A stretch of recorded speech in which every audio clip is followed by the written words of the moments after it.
Hello there, I'm Colonel Failure, and today I am talking to Todd Gillespie, a name you may not be familiar with, but a game you certainly should be. He is the.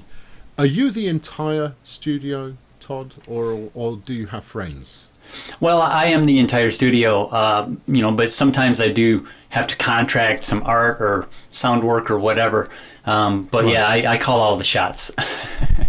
Oh yeah, and the game in question is Rising Star 2, the sleeper hit on my channel at the moment that has a very enthusiastic audience. To say that I've had requests for band merchandise, including tour dates, even though at the moment I'm only touring Chicago, Indianapolis, and back again. But it'll happen, I'm sure of it. So, I mean, Todd, talk to me about games. Talk to me about the games you love, the games that you've played in the past. What's your kind of gaming resume? There's two or three main genres that I really like to play. Role-playing games and strategy games are probably the top two. And when it comes to role-playing games, Grand Theft Auto, to me, is a role-playing game. I think a lot of people don't think of it as that. And they probably think of it as an action game, but it really is a role-playing game without all of the stats in your face.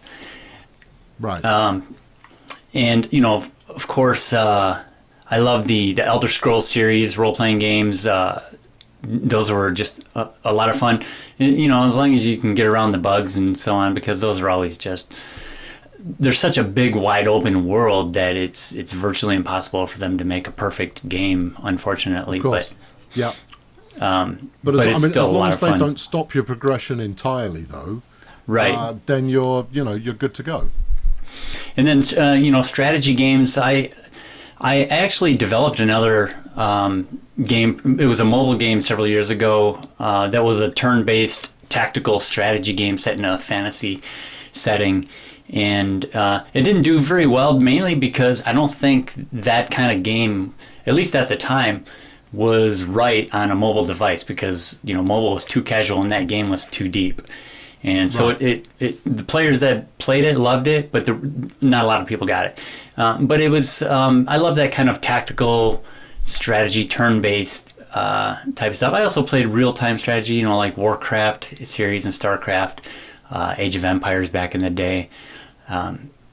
But I really like the turn-based stuff more, like the XCOM series was a lot of fun back in the day. So it's kind of a mixture of strategy and role-playing games are my favorite kind of go-to games. And I do have kind of a guilty pleasure right now. I have a PS4 with a whole driving wheel setup, racing wheel setup with the force feedback and the gear shifter and everything. And it's just, I mean, that's pretty much all I play on the PS4 is that. It's When Rally we're talking, 4. we're talking Gran Turismo. Rally 4 is the game that Rally I go 4. for on that, because Right. it's the one that supports the hardware the best with the force Right. feedback Okay. and everything. You actually feel like you're going over the bumps and the bridges and all of that stuff, going through the water and plus I also like that about rally games is that you're not just going in a circle over and over and over with the same Yeah. track over and over 50 times or whatever. You're actually going on from point A to point B, and it's different throughout the whole track. Yeah. So Yeah. you never know what to expect. I completely understand that. Okay, so I mean, you talk about role-playing games and with a dab of strategy going on in there as well. And Rising Star it's very obviously a management game, but with kind of character undertow. Does it have the level of kind of character development that you go, I've nailed this at the moment, or is there further you want to go with it? Well, I always want to go further with it.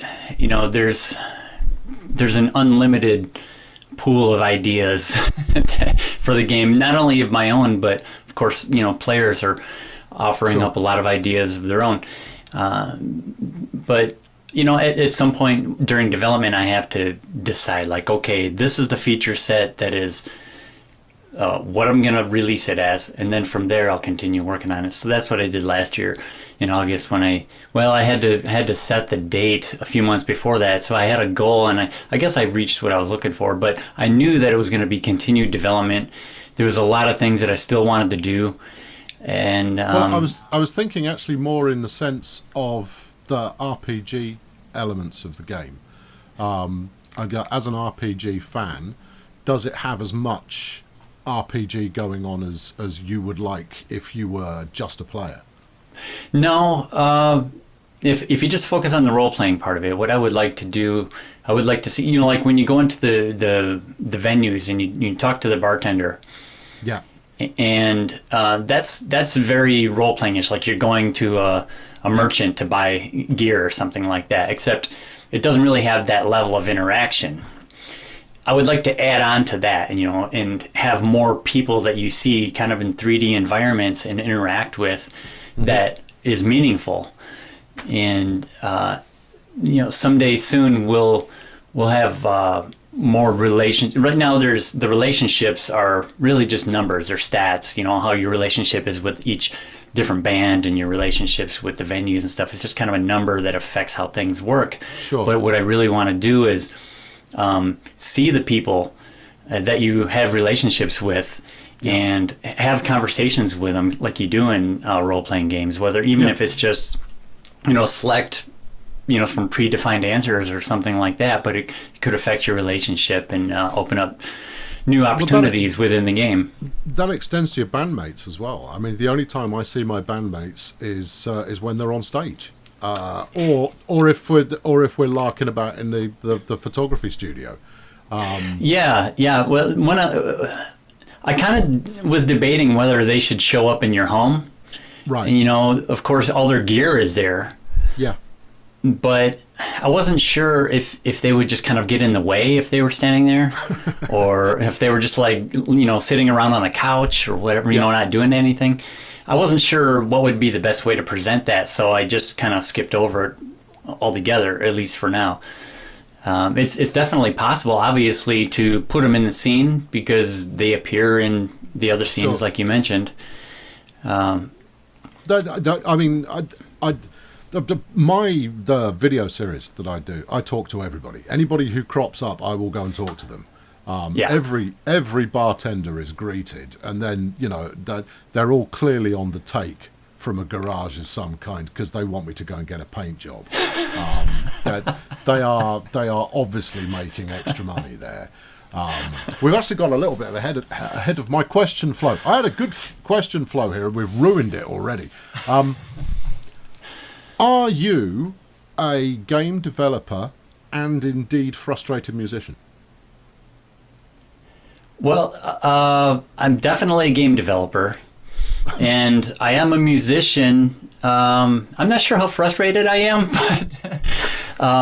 but I do have all the rock instruments, you know, rock and metal instruments, you know, guitar, bass, drums. I have a piano, electric piano in my studio, but I never really did learn how to play the piano, and I'm not really a guitar player, but I can get by on some rhythm stuff. And I have bass as my main instrument, and I've played drums in a couple of bands. So the thing is, though, one thing that is frustrating is I don't really have the time to jam as much as I'd like to. Yeah. And part of that is, you know, a big part of it's work, but another part of it is where I live now is like 12 miles out into the country. Right. And it's not really convenient to try to join up with a group of people and practice without having to drive. And then you've got to find some kindred spirits in the first place that you're actually going to be able to gel with. Yeah, and I've been in a few bands in the past, and there's some material on the internet available for people to listen to or even watch me play some really bad old videos. You should get it in the game. There's a couple of songs in the game that are from bands that I've been in. Oh, okay, good. So, right now, in the built-in soundtrack, and actually the new Shady Awards the background music for the new Shady Awards feature, I don't know if anybody noticed this, but it's an instrumental version of the song for the video that I released as a launch video for the game when it came out in August. Awesome. And where, it's just all the singing is just basically just singing about what you do in the game. Right. And I just took out the singing, and it works really well as a background for the Shady Awards. And in that song, I played the bass and the rhythm guitar and the backup vocals. I hired a singer and a lead guitarist to do the hard stuff, that I'm not good at. And the drums, I just use Logic, right.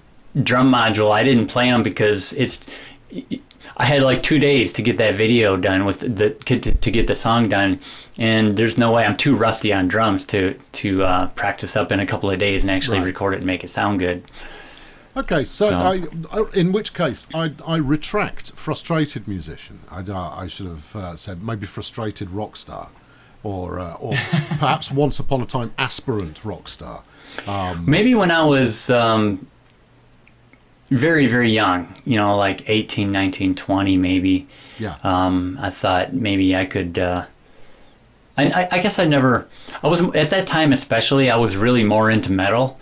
And I mean like thrash metal, really heavy stuff, stuff that wasn't mainstream at all. So I never had the kind of fantasy that I was going to be like a big mainstream rock star playing thrash metal, because that just wasn't really a thing until Metallica did it. Yeah, and they were pretty much the only band that really did that. But playing in front of a big audience is always great, though. Yeah. And I've played in front of hundreds of people. I don't know if I've ever played in front of an audience that was over 1,000 people or something like that. Well, in which case you have ably answered my inspiration question.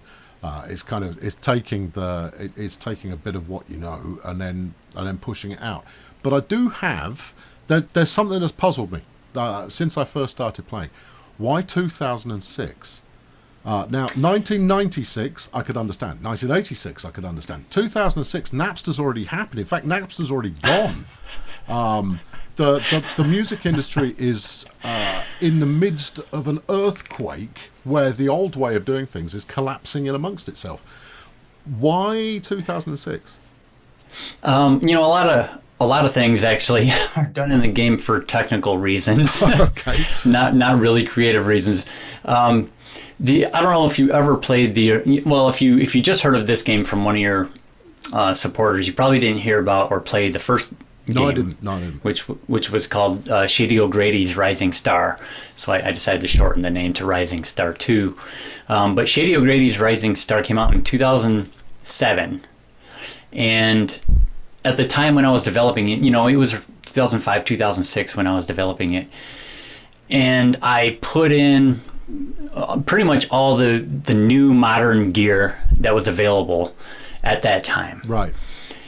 And when I started working on the second game, I just transferred all the same gear up, to use it again. So it was all from that era. And it didn't make sense to me, like if the original game started in the year 2000. So it didn't make sense to me to start the game in the year 2000 still if all the gear was from like 2005 and 2006. So I said, well, I'll just start the game in 2006 because then I know the gear actually exists in real life. That's why it was chosen. Because if I chose like 96 or 89 or something like that, like the golden age of hair metal and stuff like that, most of the gear that's in the game would not have existed yet. And so that's really the main reason why 2006 was chosen over any other reason. Is just the available gear that's in the game. I get it. It makes logical sense. I mean, the only thing that's missing in that sense is a bunch of pedals. I have never once met a guitarist or bassist that doesn't have 800 flipping pedals in front of them. They're constantly stomping on. Yeah, you know what? I think I heard you mention that in one of your videos that I watched, and for some reason it just hit me. I was like, wow, there's no pedals in the game. I don't know why. I can't really honestly tell you why all of the effects are rack mount effects. Yeah. You wouldn't necessarily need to show them on stage. but you know, Right. every time. I mean, I've been in a couple of bands, and every time you turn around, the guitarist is going like, "Got a new pedal," and you kind of go like, "All right, what does this one make it sound like?" "Oh, it makes it sound like I've shoved the guitar in a blender," and you kind of go, "Oh, yeah, all right, okay, fine, whatever, Perfect. whatever, whatever works." Okay, right. In that case, I understand 2006. Are you going to, or are you thinking of implementing kind of digital piracy and kind of the birth of? I mean, you're a year before the birth of YouTube, but you're in that transition window where the industry is about to go digital. It doesn't really matter Yeah. if we live in a fantasy world where physical media exists forever. But where's your head at on that front? I haven't really considered it too much. You know, well, pretty much everything that I think about putting in the game, I always ask myself one main question, and the question is it fun? And if it's not fun, I don't do it. It doesn't mean that what you're talking about isn't going to be fun, but sometimes I have to just let it stew around in my head for a while. Sometimes it takes a few months for me to all of a sudden have an aha moment and go, oh yeah, now I know how I can do it. That will be fun. You know, it's because sometimes if you just kind of shoehorn a feature in there just to put it in there for the sake of it being there, it's just not fun. So I want to make sure I try to do it in a way that is interactive and fun, and you know, affects other things in the game in a way that makes sense. I mean, when we were talking about having this conversation, actually, you say about players making suggestions, and players will do that too. The first thing that occurred to me was the media. It feels like a massive slice of the music business that's missing is newspapers and radio play and MTV. This is back in the era where MTV actually showed music videos. Did they in 2006? Did they go back to doing it? Once in a while they would. Not on MTV1. No, they'd gone off and started doing the Osbournes and all that kind of business. Yeah. But MTV Rocks and MTV2, they were still showing music videos. Okay. They'd spin-offs of their own station. Yeah. But it's a big part of, I think, one of the things I love about the game is the band names. Presumably these are generated names off a library you've given it. Yeah, I mean, they're basically, you know, there's a collection of nouns and a collection of verbs and adjectives and prepositions and all these basic words, and then there's predefined kind of like structures, I guess. You know, like there's going to be one that's like a noun and a verb, or an adjective and a noun, or whatever, or throw a preposition. So there's like, you know, 10 different structures to choose from. So it randomly picks a structure and then it fills in with random words, and there you go. That's a band name. It works really well, and it gives them such personality. It's like you can get a feel for what that band's going to be like based on the name of the band. I've played numerous gigs where I'm supporting Throat, for example, and I kind of go like, oh, it's flipping Throat again. They're going to have left the audience completely exhausted by the time I get on stage. But that's great. It really adds to the sense of place, the sense of being there. Could we take it further? Is there the opportunity to add the press in there in some fashion, where you can hear about maybe the members of other bands and the nonsense that they're getting up to, and then one day your guitarist, because it's always the guitarist, is caught doing something with someone that they shouldn't be, and I don't know. It just feels like that's missing. Right. Yeah, and that's part of the big part of the role-playing game part that's missing, right? It creates this big, like, living world where you feel like there's actually other characters in the game besides you and your band, and they make their own decisions and do things out of your control, or you can influence it or something. Right. You know, I would love to put that kind of stuff in there. There's something that I've been thinking about for a while that a lot of people have been interested in, is adding drugs and alcohol to the game, because right now there isn't Right. anything like that. And of course, it's supposed to be sex and drugs and rock and roll. Well, there's not really sex except for the topic of lyrics that you can put in your songs. And I didn't really want to make a mature game anyway. Right. So you kind of gotta straddle that line of like what's acceptable for. Well, it's also I for think, everyone. I mean, I'm in the same boat as you. I think, particularly because I'm storytelling so much in my own head with the band that I've created, is I know which one of them has a substance abuse addiction. I don't need the game to tell me. I don't need it spelling out. And also, to refer back to, is it fun? Well, if someone has got an extraordinarily expensive habit that involves them going to the shady part of town every day, how does that actually build on the experience? So personally, I would say don't bother. I mean, it's that because. But it's about. I guess part of it is if you stumble across something that would make for a fun mechanic. Well, what the way I envisioned it is because again, like drugs is one of those things that I didn't just want to put in the game for the sake of putting in. I wanted to make sure if I did it, it was done in a way that was fun, but not like a requirement, not something that you even have to deal with, because like in real life, you don't have to deal with it. You can be a total straight edge band and that's fine. But what I thought of, the way I want to implement it actually feeds into the role playing aspects of it. Because what I wanted to do is, because I'm thinking like, okay, well, where do you get the drugs? If you get them, they must be from other characters in the game.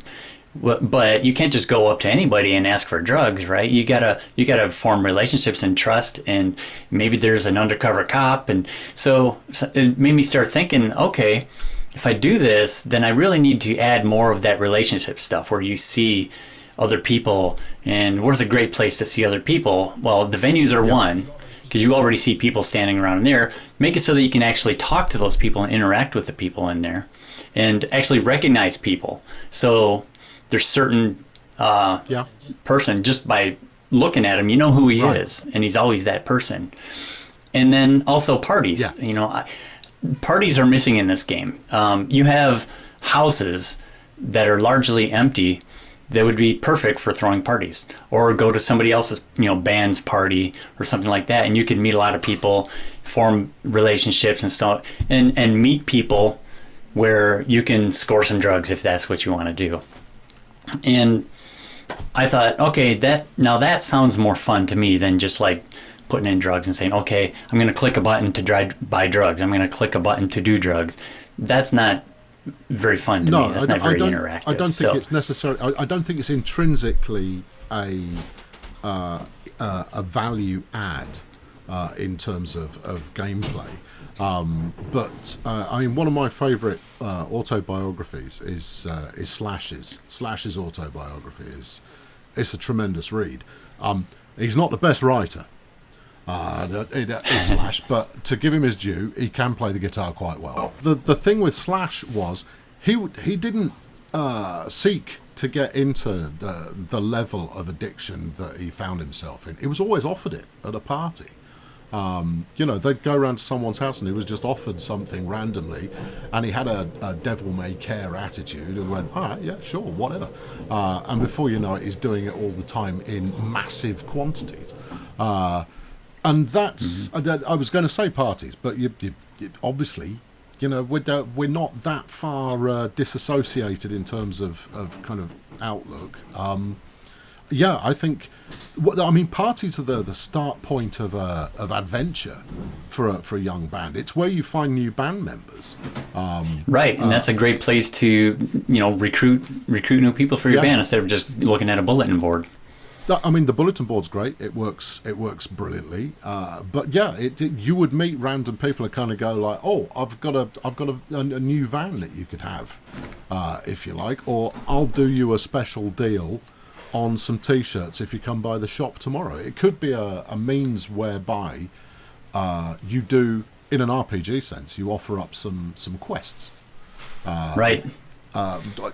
where you just get, some rando come up to you at a party and steer you in a direction that it's then your choice whether you follow it or not. No, that's good. So you talked about having control over the character group that you have under your wing. Where does the line of fun live between events that are inside your control and outside your control? So I just had a band member quit on me. That ego problems, just flipping. Was never happy. Was going, oh, you don't use any of my flipping lyrics, and you kind of go, your lyrics suck.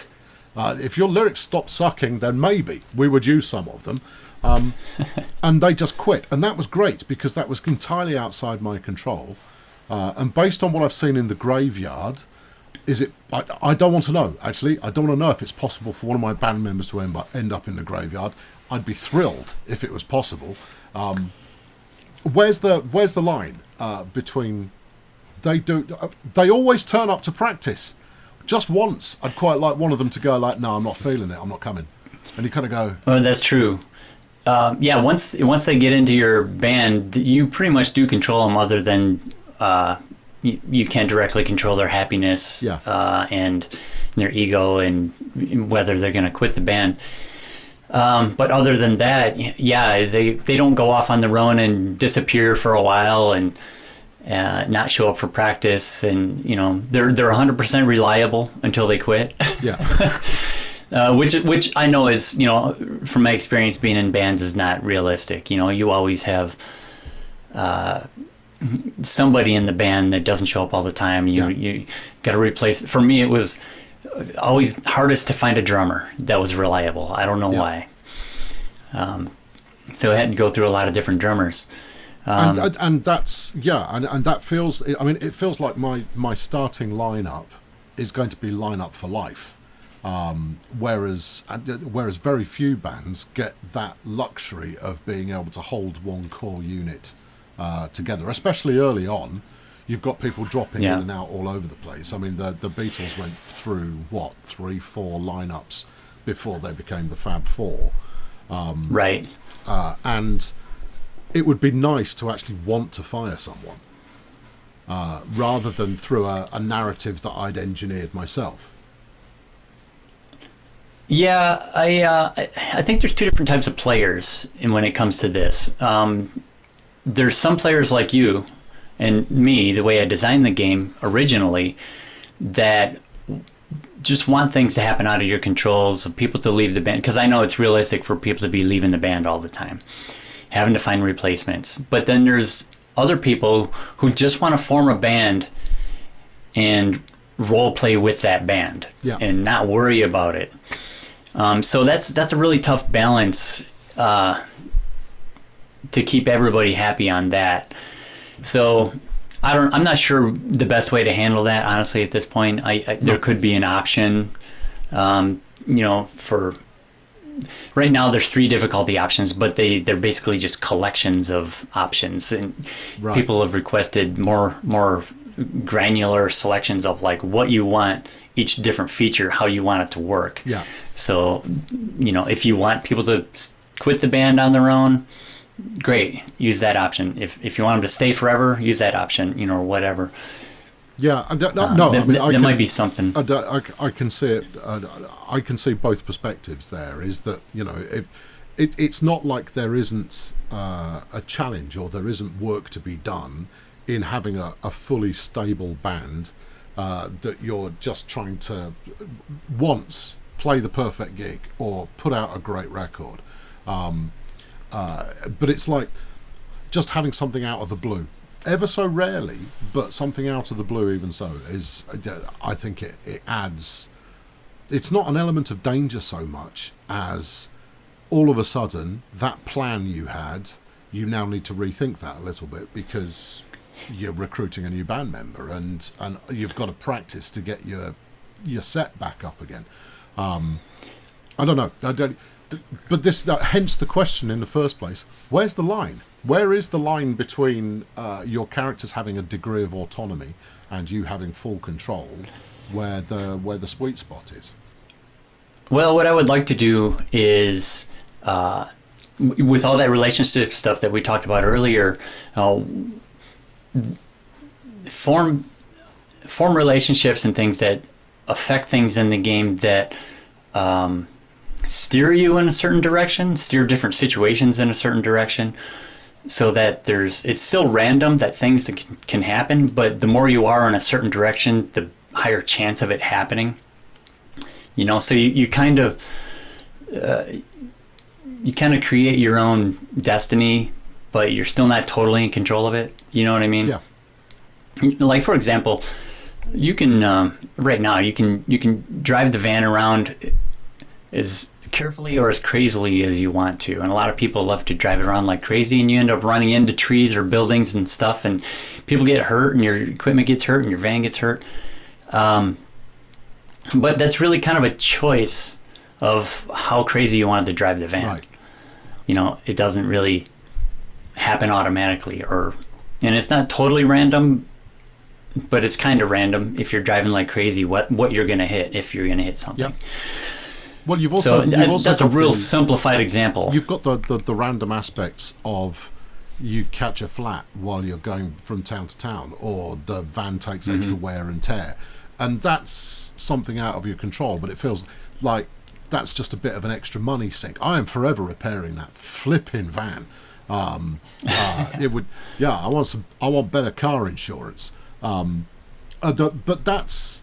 I don't mind that, because as much as it's a non-interactive thing that happened, it feels great. And I'm thinking that because I let my van decay on a regular basis to like 50% or lower, I'm thinking at some point I'm going to drive to a gig and it's going to break down so badly that I'll miss the gig, and that would be tremendous. But it would also be my fault.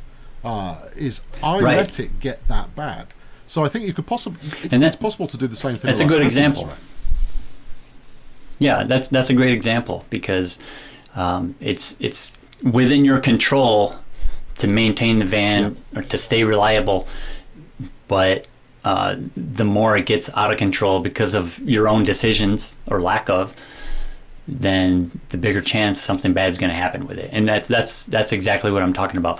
I want to come up with more scenarios like that are affected by decisions that you've made kind of long term, that eventually something good or something bad can happen because of it. It's like my two Stellas who are in my band. It's Kiki Tyrant and Stella and Stella. Are my band members. It was 3 Stellas until today, where one of them quit. Graceless individual. Did you name them that, or were they recruited with those names? There may have been. No, the first 2 were recruited with those names. The third one, I added Stella in inverted commas, so it became a name, because otherwise it just got too confusing. Not having them all called Stella just seemed unreasonable. But, no, hold on, I had a point there before I went off on one. And the point I was going to make was about... they are forever banging on about, we should go out this evening and have some fun. Tonight we should go out and have some fun. Why can't we... Perhaps we should go out and have some fun tonight. And I'm going, no, we will practice. And practice is what we will do. And then we will go to the gig and we will come back and we will not sleep. We will practice. And it feels like I should be punished for driving them that hard when they're going, I'd love some new clothes. And you kind of go, be quiet. Your clothes are perfectly acceptable. You will wear what you've got. It feels like there needs to be an uprising once in a while. But maybe that's just me. Yeah, those little text bubbles that come up, they're really intended to be hints for people who are new to the game more than anything, to kind of like give you idea of like, what do I do next? And then they give you an idea like, I'll just get some clothes, or it's the weekend, so like, hey, let's go watch a gig. But yeah, they really aren't that smart about what they're actually saying. Don't you dare say that about my band. They're perfectly smart. They just do as I tell them. No, and they work really well as prompts for here's some other things you can go do. That's terrific. So what have you got lined up next? I mean, in the couple of months that I've been playing the game, you're quick. I mean, I guess that comes down to you being judge, jury, and executioner in a developmental sense. But you turn around meaningful updates pretty quickly, get them into testing, get a bit of feedback, tweak them, release them. That's fantastic. We've got the awards show is coming up. I never play the beta branch or the test branch or whatever version it is. I wait for live. Okay, so you haven't played that at all, huh? But I am aware that it's coming. I've watched the video where you kind of preview them, and that sounds like great fun. So what is on deck at the moment? You mean beyond that, start there for those of you who maybe haven't kept up with the dev diaries that you've been doing. Okay, so I'm going to say within the next week for sure, maybe even today. I'm not sure. I want to get this version out. It's been in testing for a week or two. What it is there's two main things. One, there's a lot of songwriting enhancements. So you can, once you write a song now, it'll remember all of the parts that went into making that song. And then as long as you haven't recorded the song to basically lock it in, you can forget that song and recover the parts that were used to make that song, which is useful if there's a good part in there that you need for something else and the rest of the parts are just crap. So you just take it apart, use the good stuff to make a new song that's even better. And another thing is the ideas. There's kind of a song idea crafting feature now where you can take the low-level ideas and blend them together to upgrade them to better ideas. And that's actually now a big part of getting the best songwriting quality that there is, because you can't really get the top-level ideas just randomly anymore. Right. You kind of get the low to mid ones, and then you have to craft them and build them up. And the idea is that you're actually working on these songs for potentially months before you finally decide on, okay, these are the 4 parts that make up the song, or 3 if it's an instrumental, and then you finally make it. So it's not just about, when you go into songwriting now, it's not just about pick 3 or 4 parts and hit the button and you're done. Now it's about developing those ideas until they're really good ideas where you want them to be, and then build the song. So, you know, a lot of people don't like, understandably, the 1-year minimum time frame between releasing contract CDs, right, because there's so much you can do in that time, and so you have to kill a lot of time. So hopefully you'll need that extra time now to develop those ideas to be able to write the songs that meet the minimum requirements for your contracts. So hopefully you'll be glad that you have that time now to be able to write the better songs. Of course, the other big thing in this update is the Shady Awards, which is kind of like a Grammy Awards type of thing, except it's Shady O'Grady's the host. He's behind the whole thing, and it's basically nominations, or 6 nominations for each instrument category each year. It's once a year in January, and it's for the previous year's songs that were released through contracts. So indie releases don't count.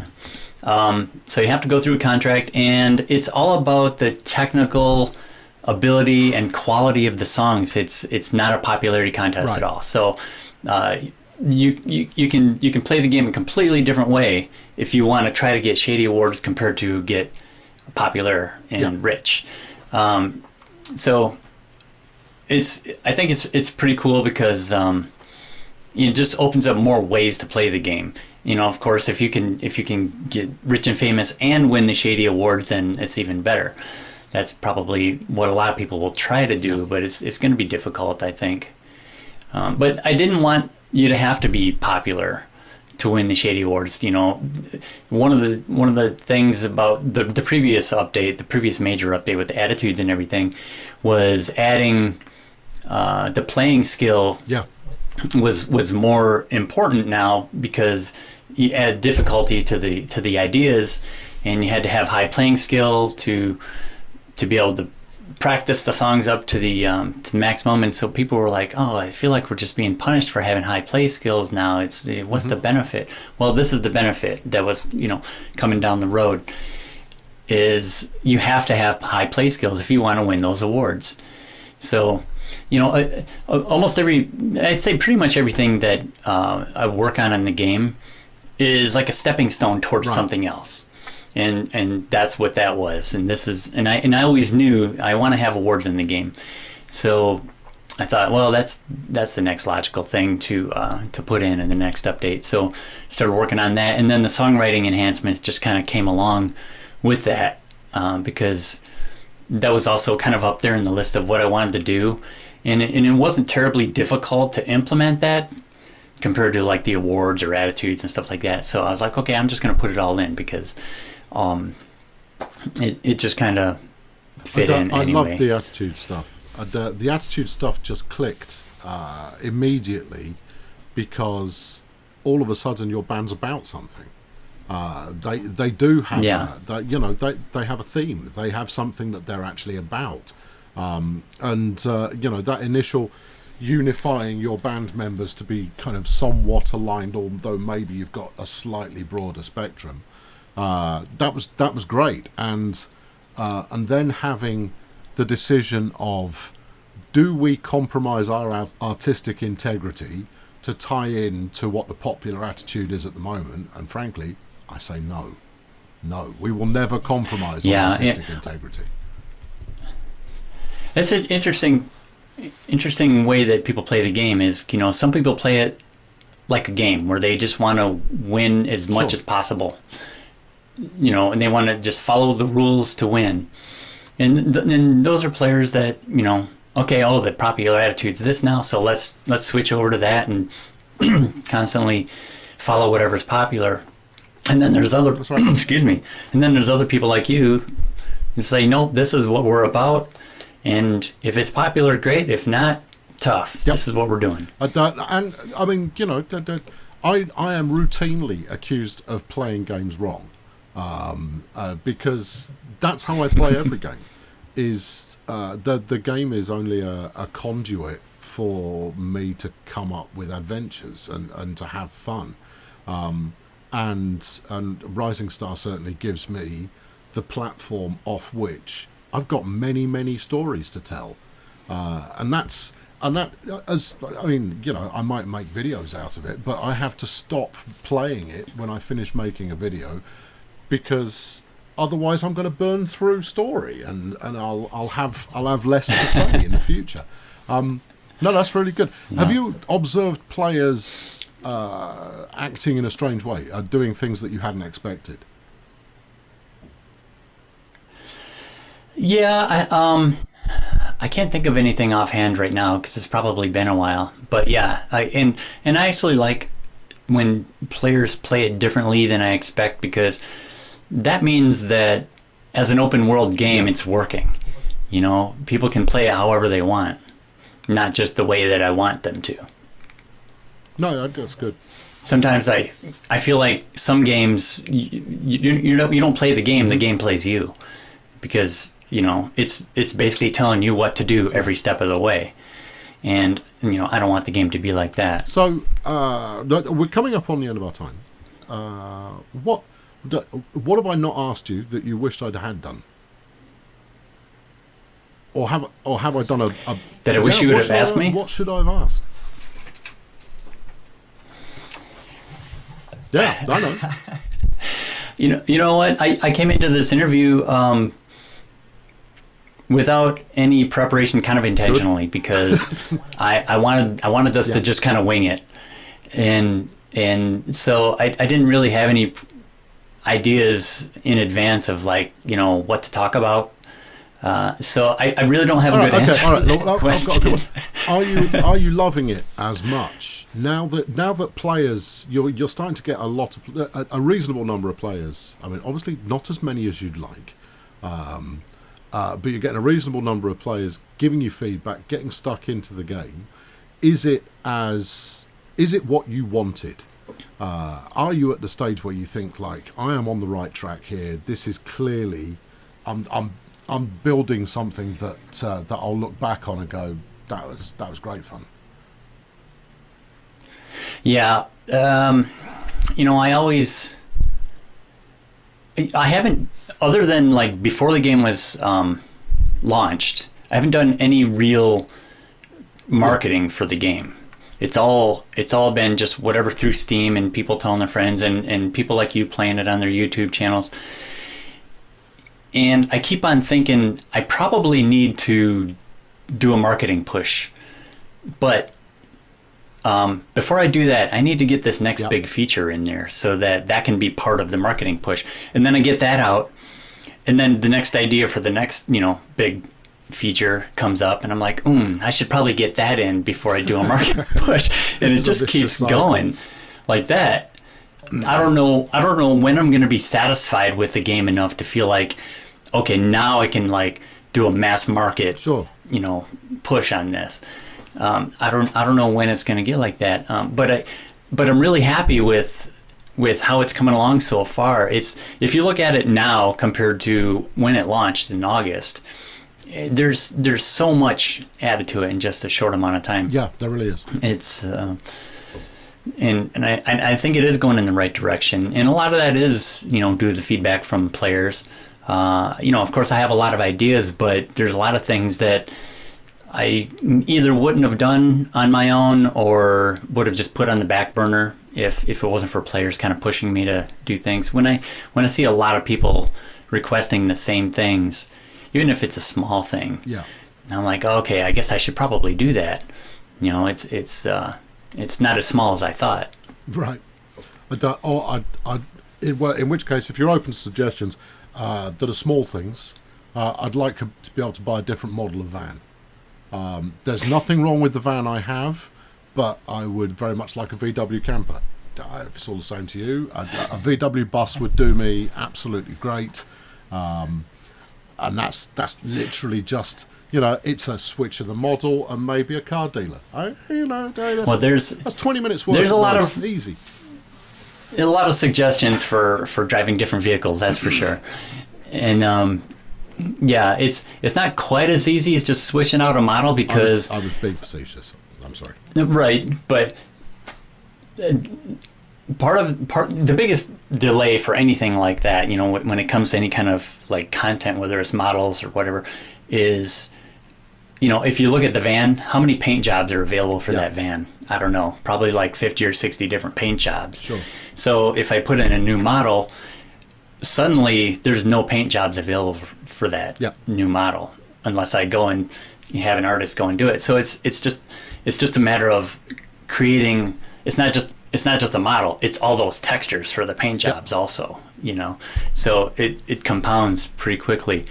Of course, I can put in like, here's a limo, and you get a black limo or a white limo. Period. Yeah. Or a tour bus that always looks like the same tour bus.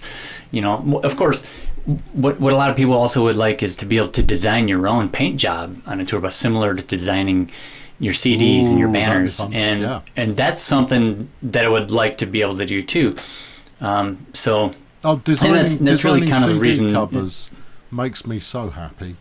Between that and the photography, you could multiply by a factor of 10 the different options in the photography studio, and that might be the last anybody saw of me. I might just spend the rest of my days repositioning characters and then giggling like a small child, because I've got them doing the locomotion on the front of the latest album cover, and it's come out brilliant, except Stella's looking the wrong way. But no, it's small things like that because I think the other element that you've got going on is that there's a creative aspect to this game, in that as much as some people will obviously take a random title suggestion, and I know you've got random lyric generation coming up soon, which I am really looking forward to. If there were one tweak I'd make to it, would it be hit the randomize button, but then allow you to edit those lyrics ever so slightly. So it's like you've got the starting point, but you could go and tweak the occasional word, or all the words for that matter. In fact, I bet there are people out there who would just write an entire suite of lyrics. But hey, that's just what I reckon. But between naming the songs and naming and dressing the characters, and then deciding your set list, there is the opportunity for creativity everywhere, and doing your album art and all of that kind of business. It's actually a very creative game. If you've got ideas of what your band is going to be, you can live those out. So I would suggest more creative options would not be time wasted.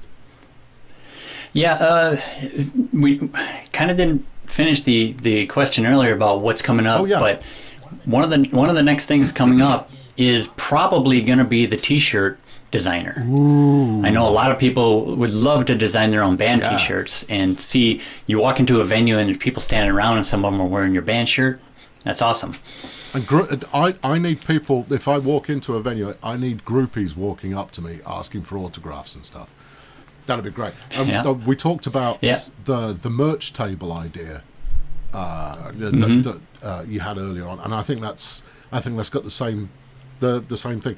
And even better than that would be if someone turned up wearing a Throat T-shirt, and I just kind of go, "Oh, flipping Throat everywhere I go." Someone else's band T-shirt.